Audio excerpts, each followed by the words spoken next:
வணக்கம். நமக்கு நம்பிக்கை துரோகம் செய்பவர்கள் யார் என்று கேட்டால் நம் கூடவே இருப்பவர்கள்தான். புதிதாக வேறு யாரும் வரமாட்டார்கள். முதுகில் குத்தப்பட்ட முதல் கத்தியை பிடுங்கி பார்த்தால் நட்பு என்ற பெயரில் நாடகமாடியவர்களின் பெயர் எழுதியிருக்கும். இரண்டாம் கத்தியை பிடுங்கி பார்த்தால் ஆபத்திலும் அவசரத்திலும் யாருக்கெல்லாம் உதவி செய்தமோ அவர்களின் பெயர் அழகாய் எழுதியிருக்கும். மூன்றாம் கத்தியை பிடுங்கி பார்த்தால் யாரையெல்லாம் உண்மையானவர்கள், நேர்மையானவர்கள், உற்ற உறவாய் மனதின் உயரத்துக்கு உயர்த்தி அழகு பார்த்தோமோ அவர்களின் முகத்திரை கிழிந்து அப்படியே தொங்கும்.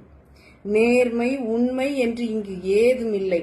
நேர்மையானவர், உண்மையானவர் என்று இங்கு எவரும் இல்லை என்று அறைந்ததைப் போல் ஒவ்வொரு விடயமும் நமக்கு உணர்த்துகின்றது.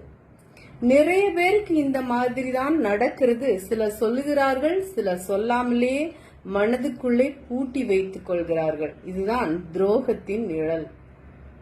நன்றி.